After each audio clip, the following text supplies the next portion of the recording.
Welcome, everyone. Bienvenidos. My name is Taina Seeley, and this is The Big Betrayal, How We Fight Forward, a special live stream event with Senator Bernie Sanders and Representative Pramila Jayapal. More than 50 organizations have come together to reflect on where we are as a movement for social justice and where we go next. I'd like to welcome you with a song I wrote for an organization called 1 Billion Rising, titled We Are Rising, to get us in the spirit. One for a billion, billion, billion, billion. One for a billion, billion, billion,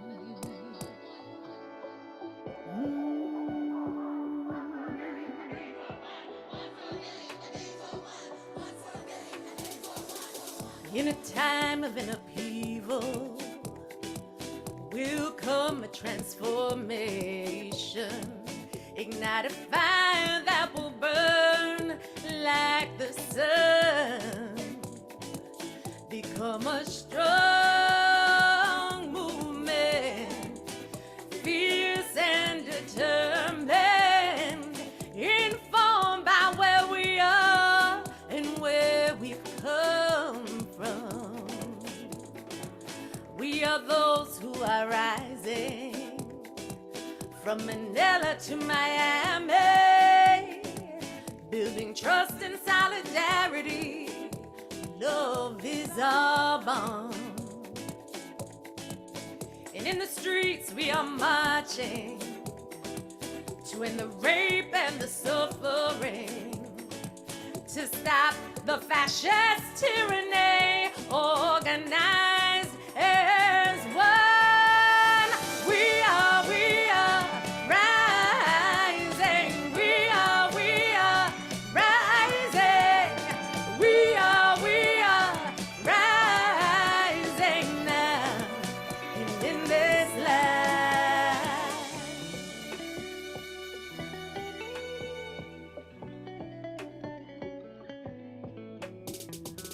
From those who dare to interrupt the violence, to those who expose the truth and break the silence, warriors who work to open up the prison bars, valiant souls who stand up against the unjust wars, multitudes who defy wars along the border, masses who unify to protect our water, rebel minds who unionize for workers' rights, fearless hearts who fight to defend trans lives, those who take back their land and their health, those who seek to redistribute the wealth, youth who demand a right to education, those who reclaim political power in their nation.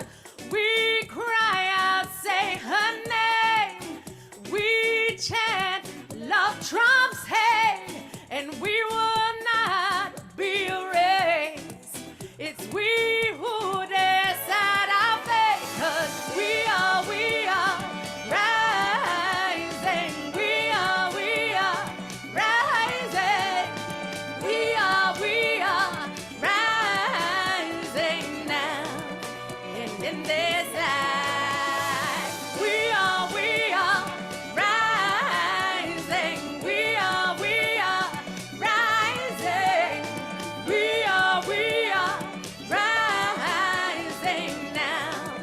And in this life, we are women who endured violence and degradation, slavery, trafficking, and mutilation, rape and abuse, racist discrimination, those who survived labor exploitation, colonization and gentrification, imprisonment, migration and militarization, homophobia and transphobic aggression, violence by police, reproductive oppression. But from the pain we will open eyes, awaken hearts and awaken minds, and our demands we intensify. Strategically we are organized. Together we can raise the vibration through our action and imagination, respect, trust, and communication, and Lord, for our future generation. Intersectional, inclusive we come. Collective power is how this is won. We keep it rising like the fire of the sun. We will rise like the sun. We will rise like the sun.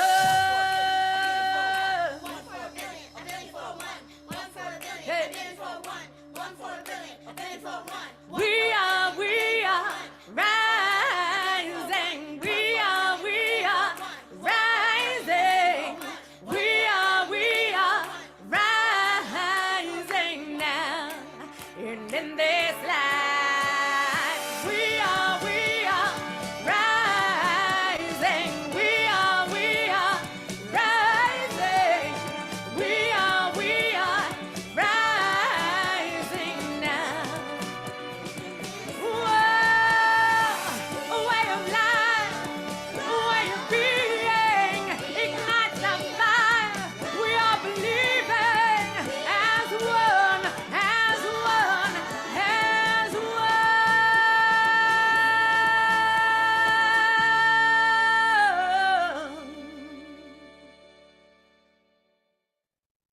Thank you. Wow, wow, wow.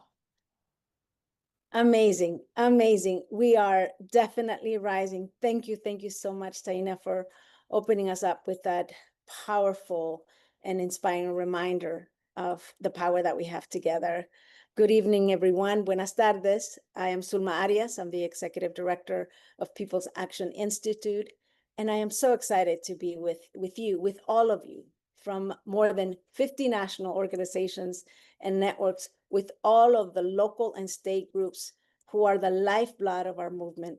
Together, we have the power of millions of people at the grassroots in thousands of communities all across the country. And tonight, we are here in 3 languages: Korean, Spanish, and English. Thank you to our interpreters, our performers, and the many organizations who have sponsored tonight's event, and all of you for joining us tonight. Thank you. If you would like interpretation into Spanish or Korean, please follow the link in the chat. El enlace va a estar en las conversaciones si quiere interpretación. Tonight, we will hear powerful state and local organizers from every corner of the country, along with Senator Bernie Sanders, Representative Pramila Jayapal, who is also a community organizer. She founded our member organization, One America in Washington State, and Jasmine Rudy, representing the National Nurses Organizing Committee. And we are here to fight forward together for everyone who will be hurt by the Trump administration's deep cuts to health, housing, and education, to fund tax breaks for billionaires and for mass deportations. This is wrong. We all know it. Even the lawmakers who voted for this know it's wrong. It will hurt us all. Soon, every one of us will know a family torn apart, or a hospital or a nursing home closing. We will know people we loved who are hungry or are forced to go into the streets. We'll hear from some of those voices tonight. This is a moment like never before. But the good news is that we are ready. 2 years ago, our organizations came together to launch an organizing revival to make our movement for social change, which needs all of us, as strong as it can be. And ever since Trump announced his big, ugly budget, we have worked together as never before with a united action group to raise your voices, to raise our voices about the harm these cuts will cause. The budget passed, but we're not giving up the fight. We are grounded in our shared love for one another and our understanding that we, as a movement of organized communities, can move mountains when we work together. As a nation, we deserve better, and we can do better. We have overcome great obstacles in the past to end slavery, expand the right to vote, and to live and work with dignity.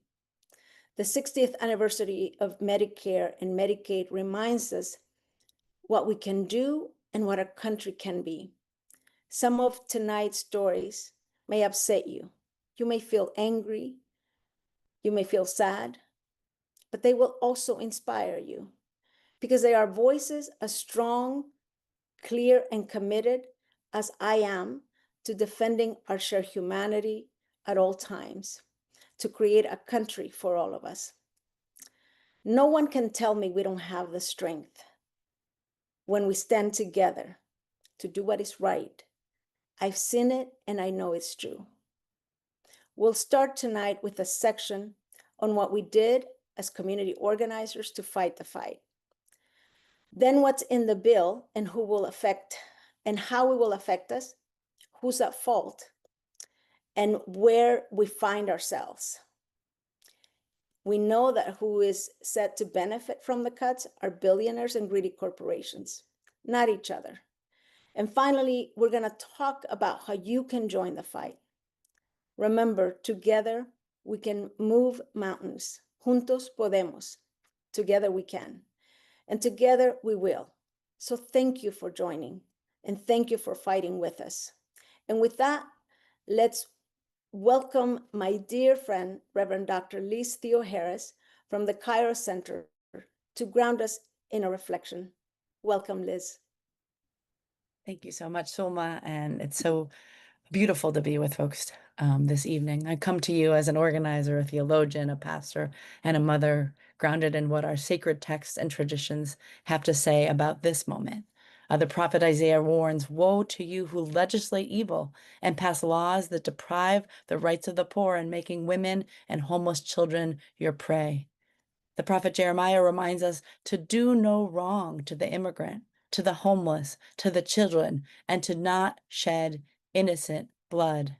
Indeed, our faith traditions are clear that when people with authority stay up late at night thinking of ways to hurt people, that this is not God's will. These same faith traditions tell us, the people, to not lose heart, to have courage, and to have faith that we as a people have the power to spread abundance from all across the land. So please pray with me. God of justice and truth, we lift up to you millions of your people who are being abandoned in the midst of abundance, and the millions more being impacted by this big, bad bill. Grant us the wisdom to come together in new ways in order to survive, to hold the powerful responsible for unjust policies and lies, and to rebuild foundations of love and justice. Grant us the courage to press on and organize as we resist the degradation of human life, the temptation of the powerful to profit off the poor. And grant us the love to do good, to preach good news to those who have been left out and looked over and locked up, to comfort the broken and the brokenhearted. May we know that we are called to make earth as it is in heaven. And since it is your will, may we make it so. Amen. Now, let me hand it over to Jennifer Flynn Walker from Popular Democracy to get us started. Welcome, Jennifer. Thank you so much, Reverend Liz. Like you said, we've fought a good and a moral fight. It was the right thing to do, and we sure gave it all that we had. And we have plenty more where that came from. I'm Jennifer Flynn Walker from Popular Democracy. We're a network of power-building organizations that step up and fight back whenever they come for our people. Before we hear directly from leaders across the country, I'd like to share a video that captures the bold actions of thousands, many of whom joined us in DC and put their bodies where their values are. Many of them also just went to their local capitals, their local office buildings where their electeds were, and they too put their bodies on the line. And as they say, roll tape.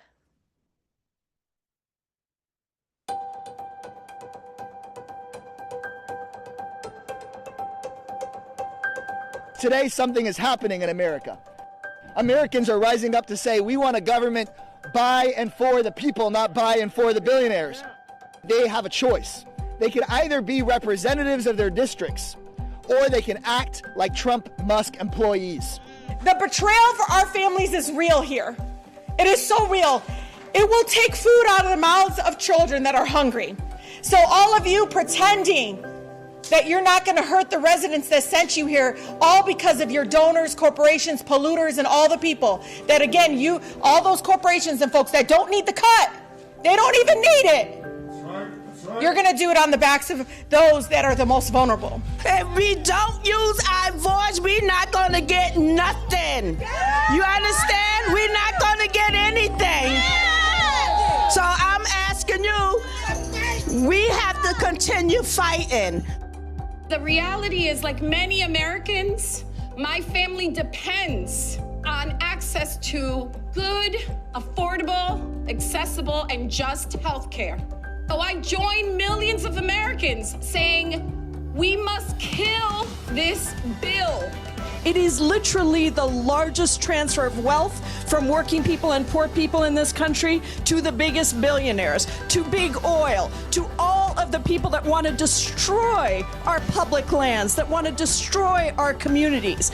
I know how hard it is to balance the bills and the health care you need to live.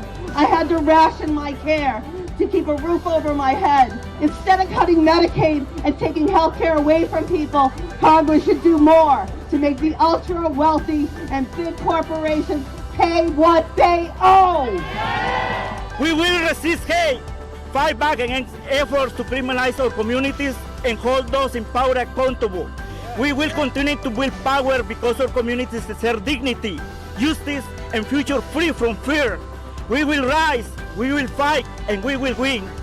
So it's time to get out there to march, to organize, to make calls, to show up, to show out, and to save our democracy, our communities, and our planet. So let's get out there and organize and do this. So are you going anywhere?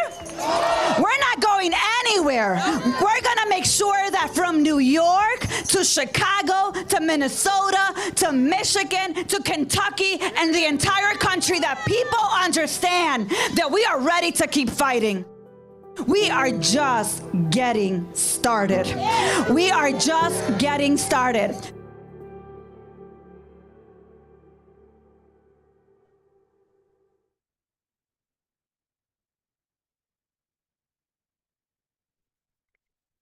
Wow, I don't know about you, but I have goosebumps hearing from all of those powerful leaders. While the task at hand feels at times daunting, together, whether it's through bold actions like the ones we just saw, being willing to face arrest, or in quiet non-compliance, we all must move into formation. And we can win. Can you feel it? I know I can. Billionaires want to trade our democracy away in an effort to thwart accountability to the people. Authoritarians follow suit because an informed and active citizenry is the foe of every oligarch and corrupt authoritarian. At the core, both wish to unwind the America we built through struggle as they happily trade our freedom as ransom. We see the assault on due process, equal protection, and even birthright citizenship as inextricably linked to the active dissolution of the safety nets like Medicaid, HUD, the Department of Education, and more. How? Because at the core, our ideological opponents built the world they desired, and we changed it through struggles. At Reconstruction, we struggled for the promise of freedom to extend beyond land-owning white men. In the civil rights movement, we built upon that promise, securing victories we see unraveling today. While we didn't stop the big, ugly bill, we must continue to organize and strive to shape a narrative in which all of us are born free. I invite you to continue this fight at every level. I urge you to deepen your relationships with the incredible organizations working hard right in your backyard. I urge you to learn more about how you can play a role in defending the 14th Amendment to the Constitution, which protects our freedoms to belong, love who we love, get the care we need, and pick our own leaders. You can start by checking out defendthe14th, the number 14th.org. And you can help each one teach one at this critical juncture of our nation's history. Now, please join me in welcoming 4 courageous people who have been leading this fight in states across the country, here to inspire us. Daisy Angeles from Tennessee, Teresa Trujillo from Colorado, Reverend W.T. Edmondson in Missouri, and Rachel Phipps in North Carolina. Welcome, Daisy. Hola, everyone. I'm Daisy Angeles, a proud Mexican-American, a mother to an autistic child, and a community organizer with Micah Memphis, an affiliate of the Gamaliel Network. This fight is deeply personal. When I was 16 years old in California, I saw my own family be torn apart by immigration enforcement. And today, I'm raising a mixed status family here in Tennessee, where new laws are bringing that fear right back into our homes. Congress has pushed through what they're calling a big, beautiful bill, a package that funnels $40 billion to ICE and Border Patrol, fueling aggressive raids, surveillance, and the detention of immigrant families. With that kind of funding, their operations are expanding like never before. more agents, more raids, more surveillance tools, all designed to target and tear families apart. This is not about safety. It's about control. It's about criminalizing our existence and destroying our communities. That's why Micah Memphis, through our immigration and inclusivity team, has been fighting back with action, courage, and community. This summer, we've showed up. We've organized and stood with partners in peaceful protests outside the immigration courthouse. We've stood with parents and students to demand policies that protect all students, regardless of their immigration status, right here in Memphis and at the Capitol in Nashville. We've led Know Your Rights workshops across the city through block walks, back to school events, and house meetings, sharing thousands of multilingual packets, building trust, and giving immigrant families the tools they need to protect themselves. We've expanded our local rapid response hotline so we can dispatch volunteers to show up when community members are being harassed or detained. And we're not stopping. We're launching a letter writing and testimonial campaign, putting our stories directly in front of local and state lawmakers because they need to hear from us.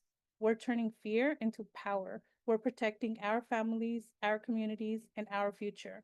This is our home, our fight, our legacy, and we're not letting anyone take that away.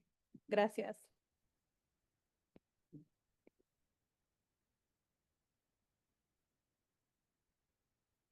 Hi, my name is Teresa Trujillo, and I live in Southern Colorado in a community called Pueblo. My family has been here for as far back as we know, so we have a profound sense of belonging to the people and to this land. I am the co-executive director of the statewide power building organization, Center for Health Progress.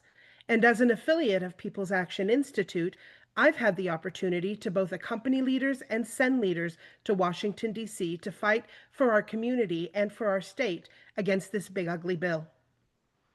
Engaging in civil disobedience at our congressional representative's office was transformational for our leaders.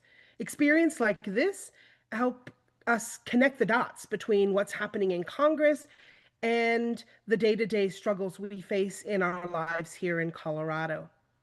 These experiences have helped us to motivate folks where we live and take actions that reflect our local needs, our local messages, and most importantly, hold our congressional representative to account. Our congressional district spans 27 counties in southern and western Colorado. It's important that we unite these rural communities to tell our representative loud and clear that Medicaid saves lives, our lives, and that Medicaid cuts kill. Our leaders have organized rallies with up to 2,000 people for things like the Hands Off and No Kings national calls to action. And we said yes when People's Action Institute invited us to participate in the Family's First Actions last Saturday. In less than 2 weeks, our leaders and partners pulled off an event that was part community block party and part youth activist camp. We had a dunk booth for local electeds, games for the kids, button making, rock painting, snow cones, popcorn, and cotton candy. And our leaders staffed a booth that had families making various kinds of slime, because our families are tired of slime ball politics. At the end of this evening, we held a glow stick vigil in solidarity with the 60-hour vigil in Washington, D.C. that marked the 60th anniversary of the Medicaid program. We know we've got a lot of work to do so people can understand how the big betrayal affects our health, our homes, and our future. To be honest, most folks still don't realize how our futures just got way less secure and much more expensive. But we're going to make sure that they do. So we're going to take our show on the road to as many of our 27 counties as we can to inform and organize. So as you are taking action in your own community, be assured that there's a group of us committed folks here at Center for Health Progress in Colorado.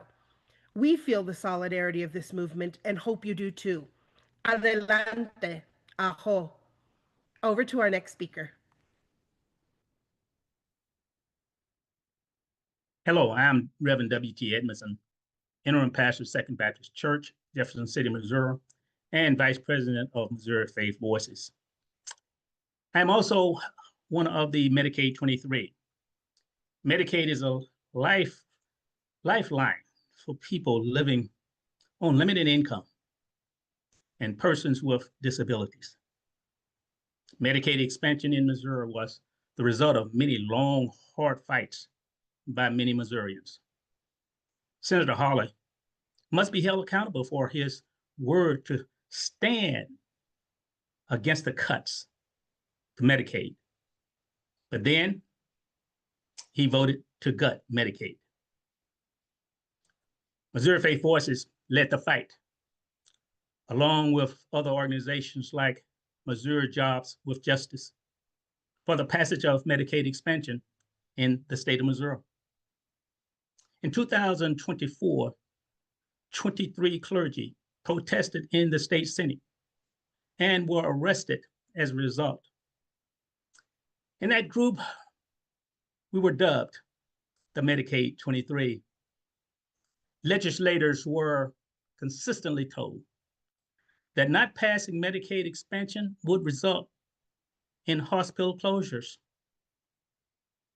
They refused to fund Medicaid, even after the citizen initiative passed.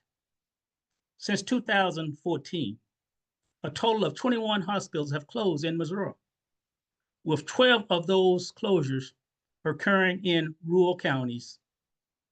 More than a dozen other rural hospitals are reported to be at risk. On Monday, July the 21st, 2025, Missouri Faith Voices led a demonstration in Columbia, Springfield, and St. Louis at Senator Hawley's office. Kansas City was postponed due to weather. Missouri Faith Voices will be aligning ourselves with other like-minded organizations to continue the fight for Medicaid, along with other right benefits that the lawless administration are implementing and attempting to implement. Thank you. Back to you.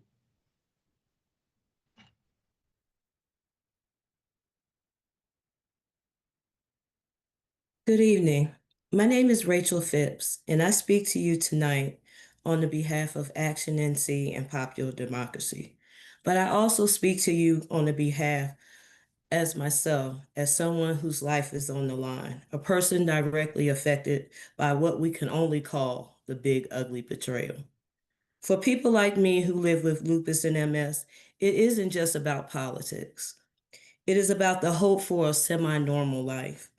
It is about affording medication and life-saving infusion treatments that keep me alive. So when Republicans in Washington proposed devastating Medicaid cuts and dangerous work requirements, they weren't just playing politics, they were threatening our very lives. But we refused to be victims. We fought back. We organized. We showed up all over the state and launched Care, Not Cuts campaign. We held vigils, delivered petitions, told our stories, and made sure lawmakers saw our face and heard our voices. We wanted Tillerson Republicans to know that we are not just a line item on a budget, but we demanded to be heard. And we were not in this alone. Down home, North Carolina was incredible in mobilizing rural communities and bringing frontline voices to the forefront of the conversation. Action NC was our megaphone, amplifying our stories in the media and at the Capitol, ensuring no one could ignore us. And then the turning point. Senator Tom Tillis heard us. After he vowed to vote no, we still didn't stop. We turned up the heat. We hand-delivered petitions to all the North Carolina offices. We kept showing up, kept calling, and pushed him to work harder behind the scenes to take more no votes with him. The pressure worked because our movement helped shift the entire conversation in Washington. Senator Tillis's no vote wasn't just a rejection of bad policy. It was a powerful signal that our voices, our stories, and our lives matter. But let me be clear. This isn't the end. This is just the beginning. We have set the stage here in North Carolina for a Senate race where Medicaid, justice, and human dignity are on the ballot. We have shown our power, and we are not backing down. Thank you, Rachel. Now, you all know we have no time to waste. Lives are at stake, so it's time to get into formation. We need to bring more people into this fight. Our friends and neighbors need to know what is in this horrible bill and how their communities will change so that we can take action together with one voice. Here to tell us more about the big betrayal is Anna Aurelio from the Economic Security Project. Welcome, Anna. Thank you, Jen. I'm here to tell you the what, the who, the when, and the how of this big betrayal. What gets cut, who gets hurt, when that happens, and how this affects us. And my name is Anna Aurelio. I'm with Economic Security Project, and we're an organization that's working to build economic power for everyone. Really honored to join 50 organizations in this effort. So first, let me talk about the timeline. Republicans tried to delay the pain until after the midterms, but many impacts will actually hit sooner. Immediately and ongoing, SNAP cuts will start and rural hospitals will begin to close or cut services. This will have devastating impacts on communities. In November of this year, Affordable Care Act open enrollment begins with much more expensive premiums. People could see their premiums go up by hundreds, sometimes thousands of dollars. In July of next year, student loans will be cut and repayment plans will get more expensive. In December of 2026, the Medicaid cuts will kick millions off coverage. And in October of 2027, states will have to start contributing to SNAP, and that will likely cause benefits or eligibility cuts. Now let's go into detail with what the bill cuts. The bill guts programs that millions of people rely on to stay healthy, fed, and afloat in the middle of an affordability crisis. When it comes to healthcare, at least 14 million people will get kicked off health insurance. When it comes to food, in the richest country on earth, more than 5 million people, about 1 in 8 SNAP participants, might lose their food assistance. For energy, $500 billion in clean energy cut will make energy bills skyrocket. When it comes to student loans, if you're a current borrower, you will see your payments rise by nearly $250 a month. Future borrowers will have fewer and far more expensive options. And then you say, well, where does this money go? Who did the Republicans give it to? They gave it to billionaires and ICE. This bill cuts life-saving services just to give billionaires a tax cut and to fund ICE's deportation machine. Billionaires get billions in tax cuts while working people will actually end up owing more money. This bill fuels ICE's inhumanity. It will give ICE around $75 billion in new funding to increase detentions and deportations. This is an enormous number, and it could fund the detention of 116,000 people per day. Finally, it'll give the Department of Homeland Security $46.6 billion in funding for construction of a border wall and a slush fund, another $10 billion for vague reimbursement costs.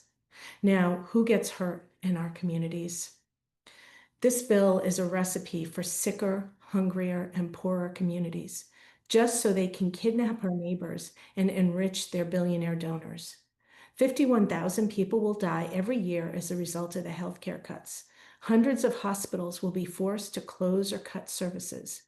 More of our immigrant neighbors will disappear, and more non-citizens and citizens alike will be targeted. Life will get more expensive and harsher for everyone, but especially for immigrant communities. Finally, we got to the end of all the bad stuff. What can we do about it? Let's not sugarcoat it. This bill is a devastating loss, but it is not done. We have the chance now to make sure all of America knows what was done and who did it. Our goal now is to build power together, to look after each other and tell the story of this big betrayal and to fight in our states to stop as much of the harm as we can. So to tell us more about the impacts of this bill, we'll hear from 4 speakers: Tia Fields in Louisiana, Kenya Randall in Georgia, Alyssa Tierney in New Jersey, and Marisol Hernandez in California. Welcome, Tia. Assalamu alaikum. My name is Tia Fields, she, they, Aya. I'm a community advocate here in Baton Rouge, Louisiana.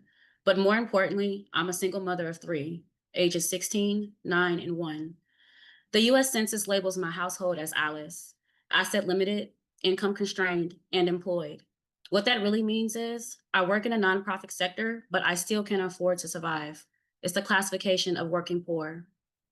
I live with epilepsy, and 2 of my children have significant mental health diagnosis. My oldest, she needs gender-affirming care. My middle child relies on cognitive therapy. We depend on Medicaid to access specialists, therapy, and medication. That is our safety net, and without it, we're further at risk. In East Baton Rouge Parish, 49% of households are either in poverty or ALICE. That's nearly 90,000 households struggling to afford the bare minimum: food, housing, transportation, access to healthcare. In Louisiana overall, 1 in 2 households are barely making it, and it's getting worse. More than 76% of my own income goes straight to rent and utilities. That money is gone in less than 2 weeks. There's no cushion, no margin, just me stretching every resource to care for my children and keep us afloat. So when Congress passed this one big betrayal of a bill, it wasn't just another policy loss. It was a gut punch. It cut food access. It slashed healthcare protections and told families like mine that our survival is negotiable. But I'm not just raising children. I'm raising awareness, and I'm raising hell when I need to. Because silence doesn't feed my family, and respectability does not pay my bills. I'm in this fight because I don't have the luxury to sit it out, and I know I'm not alone. We deserve more than performative compassion and policy that punishes us for being poor. Our legislative leaders need to understand we are not invisible and we are not expendable. And if they won't, then we need to elect officials who will. Thank you.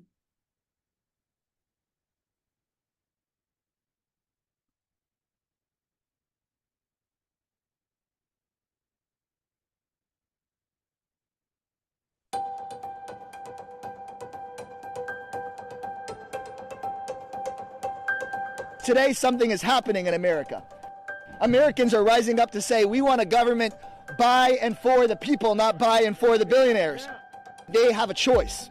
They can either be representatives of their districts, or they can act like Trump-Musk employees. The betrayal for our families is real here. It is so real. It will take food out of the mouths of children that are hungry.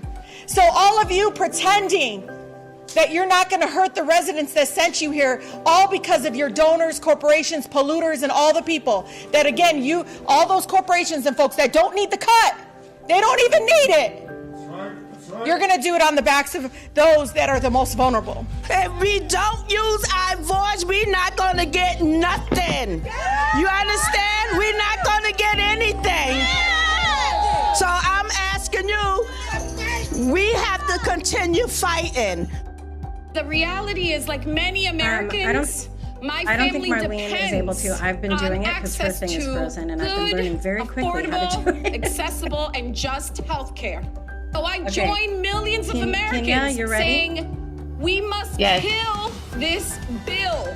It is literally the largest transfer of wealth from working people and poor people in this country to the biggest billionaires, to big oil, to all of the people that want to destroy our public lands, that want to destroy our communities.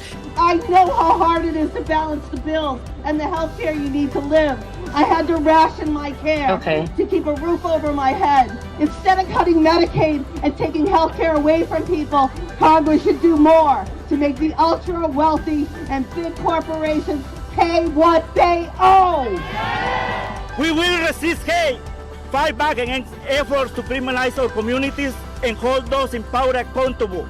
We will continue to build power because our communities deserve dignity, justice, and future free from fear. We will rise, we will fight, and we will win. So it's time to get out there to march, to organize, to make calls, to show up, to show out, and to save our democracy, our communities, and our planet. So let's get out there and organize and do this. So are you going anywhere? That's great. We're not going anywhere. Okay. We're going to make sure that from New York to Chicago, to Minnesota, to Michigan, to Kentucky, and the entire country, that people understand that we are ready to keep fighting. We are just getting started. We are just getting started.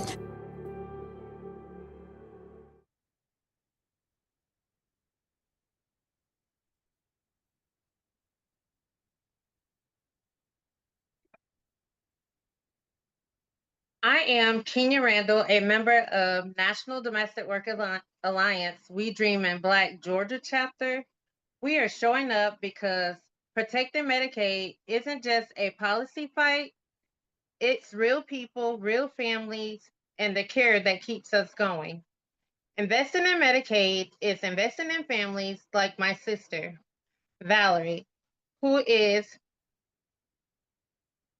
I care for, and who suffers with bipolar, schizophrenia, asthma, memory loss. She's on a fixed income, and without Medicaid, she would be left without the care, the medicine, and support that keeps her alive and stable. Valerie is supported by home care-based services, but when those services were delayed for over a month, I still showed up unpaid because she depends on me. I've been doing this work out of deep love and commitment, and I know I'm not alone. There are thousands of people across the country just like me holding their families together. Valerie cannot work. Her mind simply won't let her. The demands of everyday employment, Social Security knows this, yet new Medicaid policies says she might have to work in order to keep her benefits. This is cruel, this is wrong, and it is just not fair. If Medicaid is cut, my sister would struggle. I would lose my living wages. I just don't understand why keeping the wealthy take more while people like my sister fight just to survive. I am speaking out because I refuse to give up. My heart won't let me. I care for my sister for over a decade. I will continue to stay by her. I am also speaking out for all the families that need help, need support, and a government that puts people first. This is not about me or Valerie. It's about doing what's right and putting working families first. Hi, my name is Alyssa Tierney, and I'm the lead organizer for the Not One More campaign to end overdose in New Jersey, and a proud member of the People's Action Institute. Medicaid is the single largest mental health care in the United States. Most times I have to find certain people for stories or bills that we're fighting, but this fight was different. Almost every single person in my campaign had a Medicaid story, including me. A few years ago, I lost my private health insurance unexpectedly, and everything was fine for a few months until I relapsed. I finally got onto Medicaid and was connected to a doctor who put me on medication and saved my life. I get to be a mom to my 12-year-old twins that are on this live stream because of Medicaid. My members already have so many barriers. They don't need additional ones. Some have criminal backgrounds, and their opportunities are limited. Not only are their job opportunities limited, but some people lost their licenses. So they have to find a job that's close to a bus route. And everyone is dealing with trauma or PTSD. One of my members, Hassan, came to DC with me, and he literally told the staff that if this bill passes, he could possibly be back on the streets. And he didn't think he was going to survive it again. And they still voted it through. We just had a Medicaid rally in a heat wave in front of Congressman Van Drew's office on July 17th. And I want to end this by quoting one of my members, Kim, who's here tonight. Addiction is not able-bodied. Being in active substance use isn't just painful, it's paralyzing, it's crippling. People aren't choosing not to work, they're just trying to stay alive. To say that someone in the grip of substance use can just go to work is not only ignorant, it's dangerous. It shows a complete misunderstanding of the very crisis taking lives every day in this country. When this bill takes effect, make no mistake, within 2 years, overdose deaths will rise. People will die waiting for care. People will be denied a chance at recovery, and families will be left grieving again. And now I'll pass it to Marisol. Good afternoon, everyone. My name is Marisol Hernandez, and I'm the Deputy Director of Policy at SHRLA. I'm here this evening to talk about the harm that this big betrayal bill will cause for our immigrant communities and all of our neighbors across the country. I'm sure everyone has seen the news about the mass ICE raids in Los Angeles and all over California, with people being rounded up by armed and masked federal agents. This is what it looks like when you throw billions of dollars at an agency that has no accountability for its abusive actions. As we continue to see the raids and immigration enforcement in California, we are also left with the devastating consequences left behind by the administration's cruel policies. Between June 6th and July 20th, SHRLA received over 1,600 calls of immigration enforcement activity. We continue to hear stories of our long-term residents who have been in the United States for decades being negatively affected. Many of the individuals have been here for 10, 20, or 30 plus years. In one story, a family recalled a brother who was detained, causing trauma that will last a lifetime. Some recall officers laughing at them after being detained, and others have shared the level of fear that they have during the raids that has made them decide to leave the country, leaving behind jobs, families, and a whole life that they have built here. With the anti-immigrant policies being passed in the big betrayal bill and the massive increase in ICE funding, we will see these attacks on our communities escalate around the country, and more families falling victim to a system that has little regard for them. But we are not giving up, and we're not going anywhere. People in California came together to defend their neighbors and their loved ones, and this is what we all need to do all over the country in the coming months and years. And we will continue to call on our elected leaders in Congress, in states, and in cities to stand up, to fight back, and to protect our communities with everything that they have. Thank you for standing with us in this fight. Thank you, Marisol, and all of our speakers. Like I said, our fight is far from over. Here to tell us more about who's to blame for the big betrayal and what we can do are Carmen Medrano from Colorado and Paulette Soltani in Texas. Welcome, Carmen. Hi, everyone. Carmen Medrano with United for a New Economy and Right to the City. So, friends and comrades, let's get real. This budget is a straight-up robbery.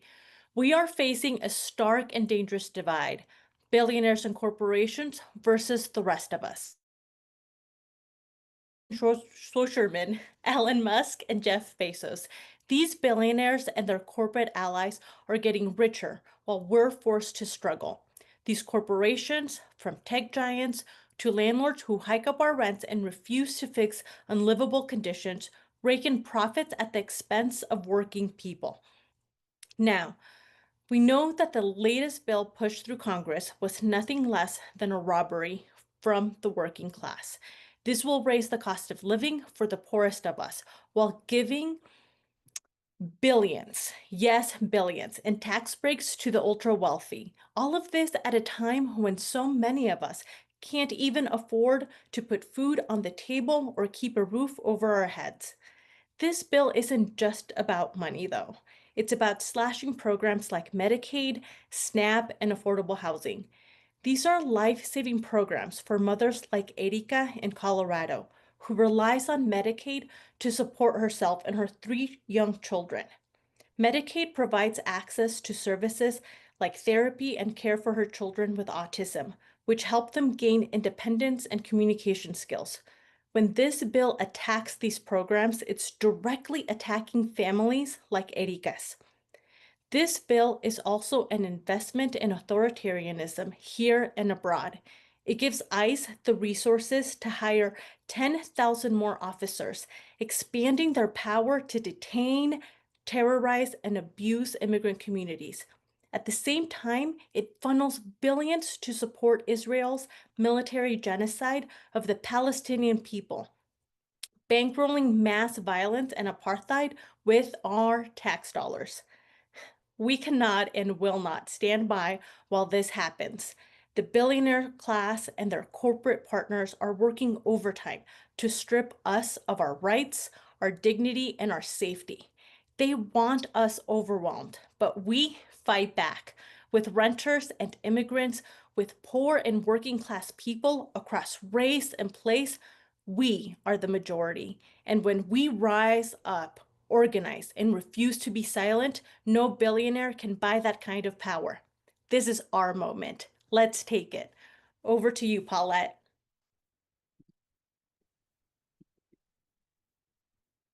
Hi, everyone. My name is Paulette Soltani, and I'm one of the co-directors of Vocal Texas and a proud member of Vocal US, People's Action, and Popular Democracy.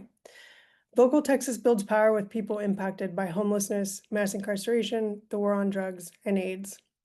I am so glad to be here with all of you. It gives me so much hope to see so many of you here. Just last week, President Trump issued an executive order to say he's going after people experiencing homelessness, people with mental health challenges, and who use drugs. Trump wants to make not having a home a crime everywhere in the country. But we know real proven solutions to these problems exist, like housing and healthcare, but we're facing attacks instead of compassion and proven solutions. And who's behind the cruel policies? A lot of times it's the billionaires who want to cut our services so that they can keep more for themselves. And it's not just Trump or Elon Musk that we have to worry about. Right here in Texas, we have a local billionaire named Joe Lonsdale. Let me tell you a little bit about Joe. Joe got rich off surveillance. He co-founded Palantir, a software company ICE uses to deport people that I'm sure many of you are familiar with. He also invests in private prisons and owns Promise, a company that monitors people when they get released from jail. And he founded the Cicero Institute, a right-wing think tank in Austin, which is sending out bills all across the country to help police ticket and arrest people who are too poor to afford a place to live.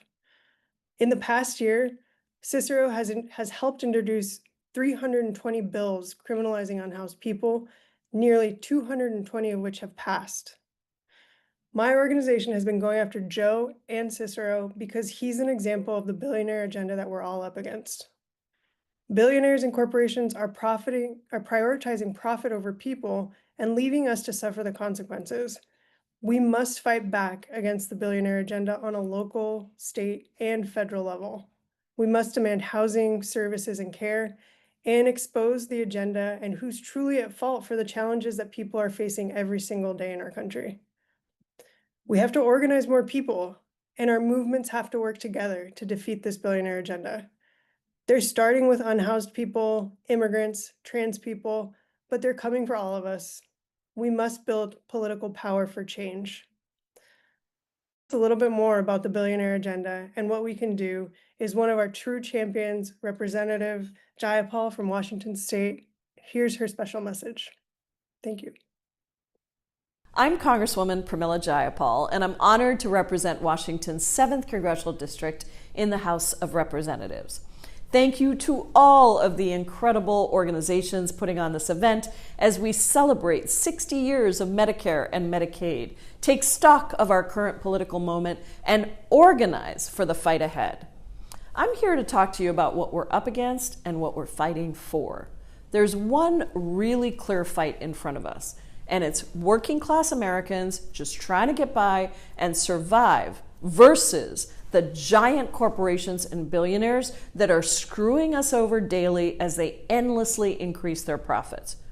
We've got to be laser focused on making sure that people understand who is to blame for the worst wealth and income inequality that our country has ever seen. It's the millionaires, the billionaires, and the mega corporations that have consolidated their power, resources, and political influence. They have lobbied the government for decades to receive loopholes, tax breaks, and handouts. They have crushed small businesses and raised prices on food, housing, and life-saving medication. They've rigged the system against poor and working people. While billionaires throw $50 million weddings in Venice, moms and dads are working 3 jobs just to achieve a living wage, keep a roof over their family's head, put food on the table, and send their kids to school. While big pharma and profiteering private insurance companies are raking in billions of dollars in profits, Americans are cutting their prescription drugs in half and getting sicker and poorer every single day. That's just not right. Everyone deserves to earn a living wage working 1 job instead of 3. You deserve affordable childcare and education for your kids without mountains of debt. You deserve comprehensive health care from the day you're born to the day you die. You deserve a planet that is living and breathing for generations to come. And you deserve a retirement with security and dignity. That's what we are fighting for. And don't let anyone tell you that we can't afford it. America has never suffered from scarcity. We suffer from greed. We can force giant corporations and greedy billionaires to just pay their fair share in taxes. That's it. Pay your fair share. And there'd be plenty to go around to make sure that every American can thrive, not just survive. Look, all the issues that we care about are connected. I'm not a mom on Monday, a woman on Tuesday, an immigrant on Wednesday, and a worker on Thursday. I'm all of those things all of the time. And we are going to fight for all of those things all of the time. We're going to stand up for the poor, the bullied, the left behind, the silenced. We're going to take care of each other and unite against those who want to rob us of our dignity and our livelihoods. And we're not going to let them allow us to blame each other for their cruelty, because it's not trans kids or immigrants who are raising your rent and cutting your wages. It's the billionaires and the mega corporations. Now, I know these times are hard. The pain and suffering is real, and I know you're on the front lines, feeling the weight of the brutal and cruel world around us. But as organizers, remember this. Strength emerges in times of crisis. That's when we all get forced to dig deep, to find strength that we didn't know we had, to search for new ways to build our truly intersectional movement, to organize for true power for the people. That's when we remind ourselves again and again that our coordinated resistance is stronger than their hate, our love is greater than their greed, and our power will eclipse their cruelty. I'm so glad to be in this fight with you. Keep it up, and thank you.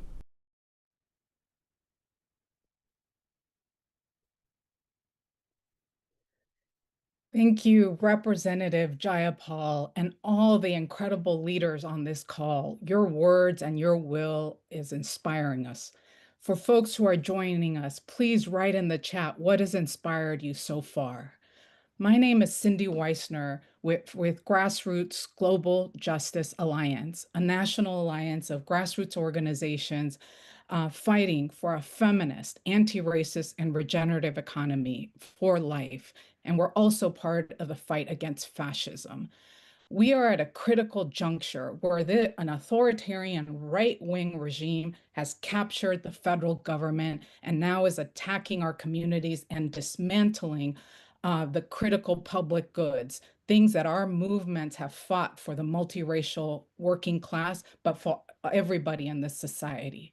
But let's be clear, these are not just cuts to healthcare or food assistance or student loans or renewable energy investment. This ugly bill is a trade-off for billions of dollars towards an economy of death. It expands ICE, making it the largest funded federal law enforcement agency. It further balloons an already bloated budget of military budget, right? And for war, for weapons, for genocide. Our communities want schools, jobs, hospitals. They don't want top cities or billions of dollars going to war. This budget is a moral document, and this regime is putting corporate profits and violence about care and resilience for our people and the planet. But we're not going to give up to tyranny. We know the antidote to tyranny is care, but also strategy. But we will not allow this administration to divide us and scapegoat us and hand over public services to billionaires and for war. We must come together to collectively care for and protect each other. And we must demand our leaders to defend the multiracial working class. We cannot relent. Our enemies are in the streets, disappearing, kidnapping our families, harming us for creating dissent, for defending our communities. They want us to be afraid. They want us to cower, but we know that they are weak. We know that they are scared of our power. And this is a critical time that we make sure the authoritarian right does not consolidate and does not lock in their power for another decade or two. It is up to us to make sure that this generation and the next one has a fighting chance. By building coalitions together and mobilizing to defend for our vision of a caring economy, we can turn the tide. Our movements are powerful when we are clear on our collective strategy and when we act united in the streets and in our communities, when we build bridges and mobilize together. Like Sulma said as we opened up tonight, we have won big things before, things like Social Security, Medicare, historical investments in environmental justice, and we will win them back again by the power of people organizing together. Back in 2024, GGJ was one of the 24 national organizations that launched a shared report on how community organizing could be the antidote to authoritarianism. And then after Trump's inauguration this year, GGJ created a People's Care Agenda as our answer to this political moment. Our international allies who have experienced authoritarianism in their own territories and countries are sharing their lessons with us.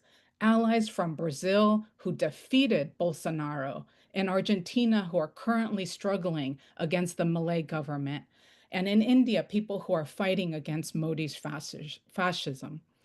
They told us, the message that they keep telling us is stay in the streets, build united alliances, and fight with an alternative vision for the world that we know we all deserve.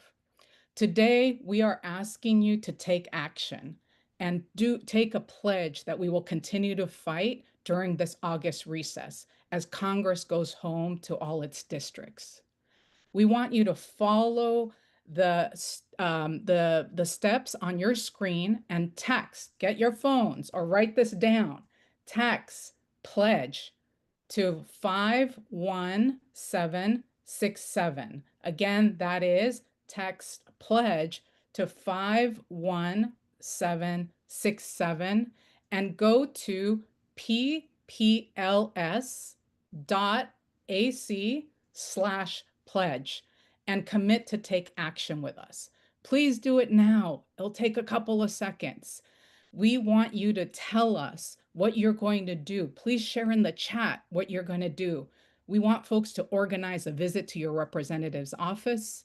We want you to write op-eds. We want you to take creative actions, knock on doors, talk to your friends and families, and all of the above.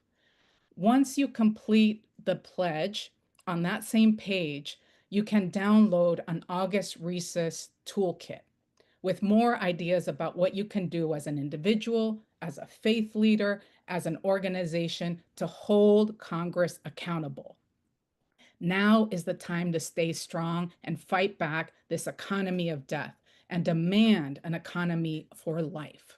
The struggle continues, and I truly believe that even under these difficult times, we can fight back those who want to erase us from history, and I believe that we will win. I'm very pleased to welcome our next speaker, Jasmine Rudy, the Assistant Director of Campaigns of the National Nurses Organizing Committee. But first, we have a very special message from another true champion, Senator Bernie Sanders from Vermont.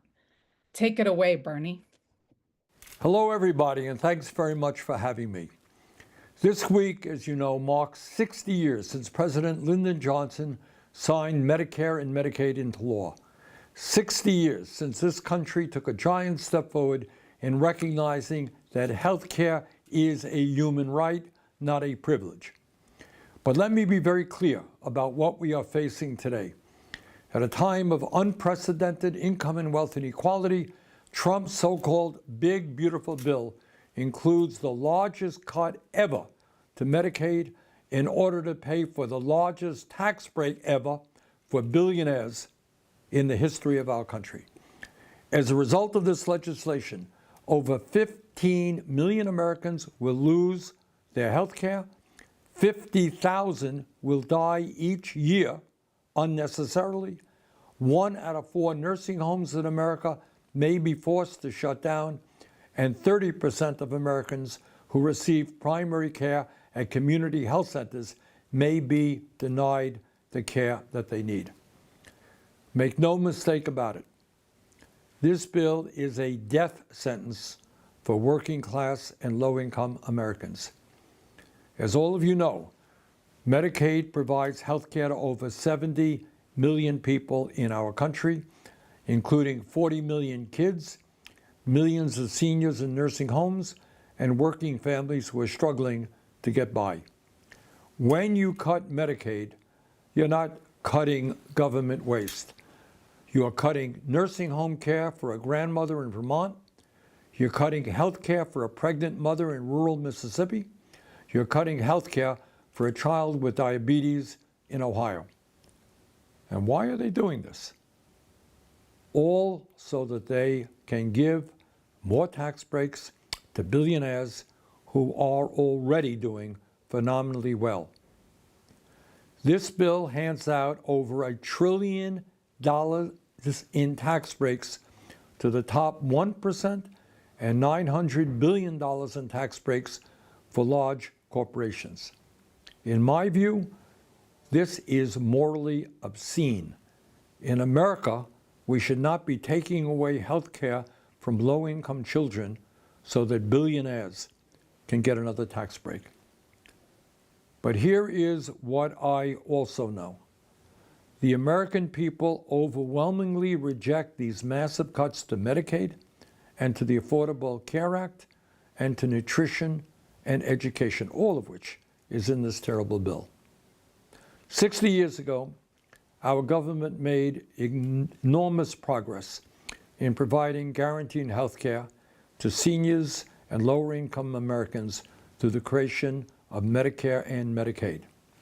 Now is the time to guarantee health care to all of our people through a Medicare for All single-payer program. As we celebrate the 60th anniversary of Medicare and Medicaid, our goal as a nation should be not to cut these programs, but to guarantee health care to all Americans. Now it's the time to finish the job. Now is the time to pass Medicare for all. Thank you.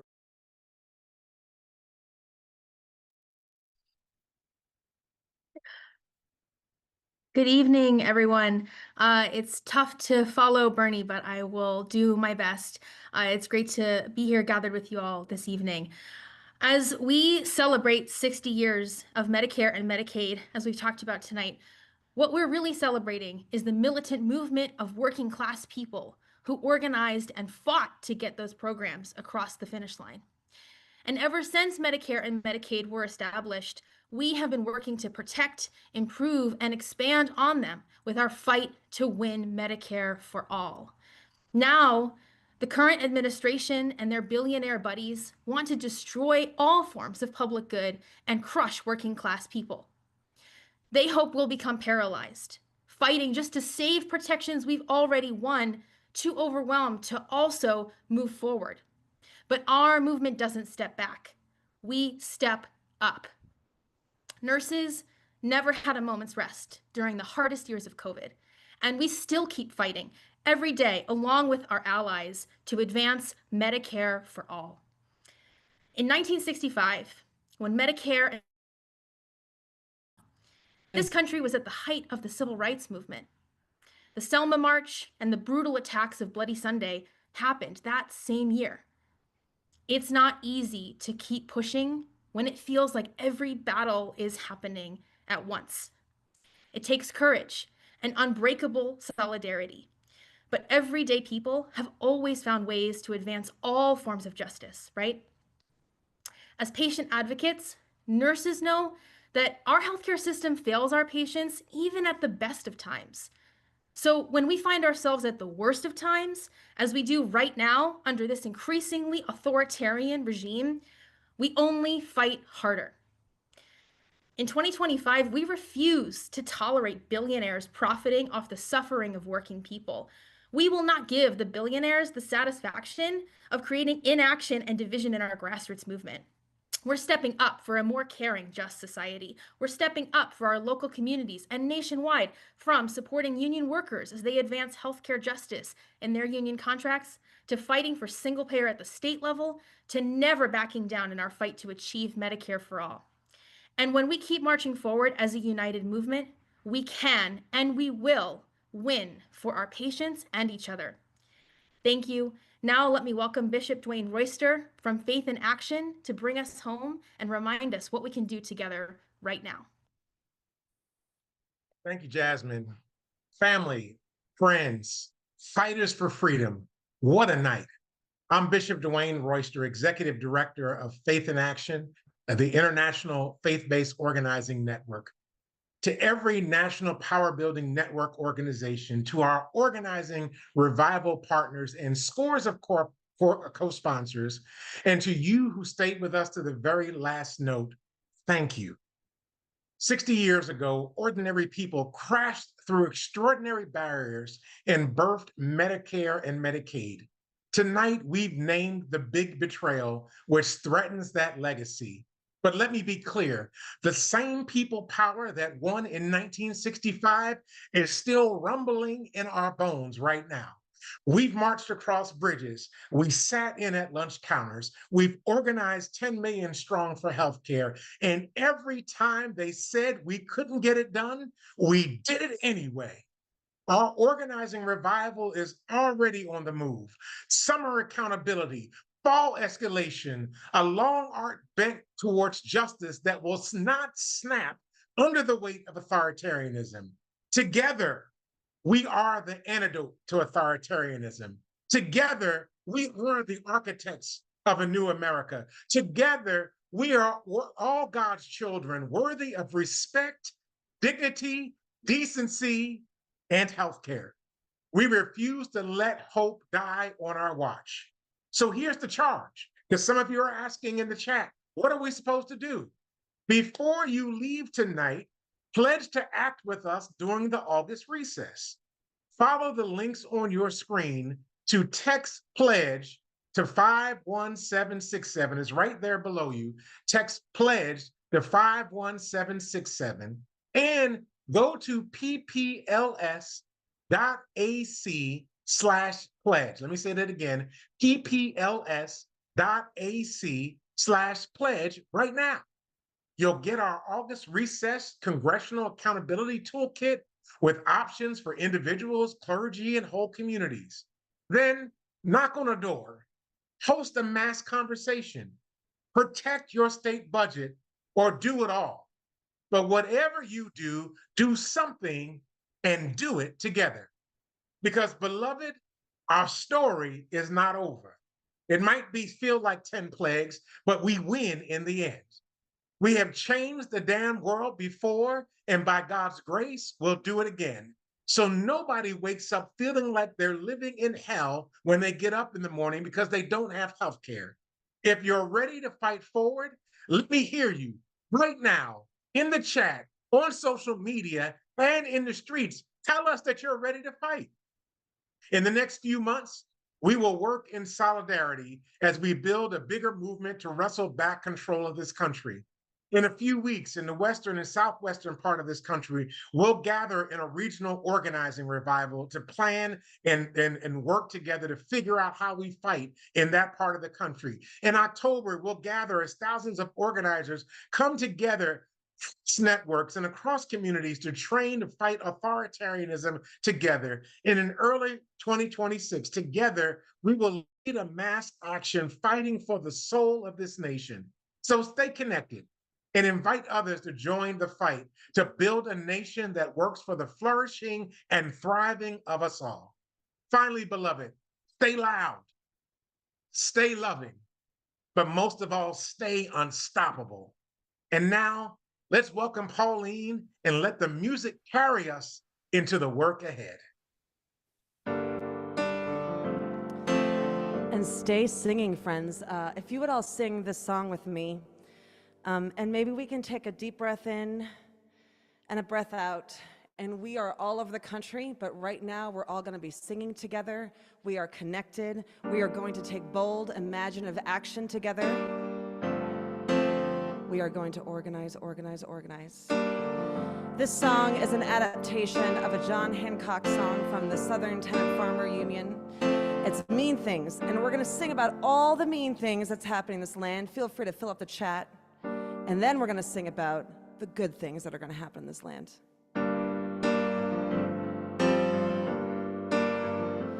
There are mean things happening in this land. There are mean things happening in this land. Oh, those corporate profits soar as the poor pay more and more. There are mean things happening in this land. There are mean things happening in this land. There are mean things happening in this land. There go those wealthy billionaires, debt and suffering everywhere. There are mean things happening in this land. There are mean things happening in this land. There are mean things happening in this land.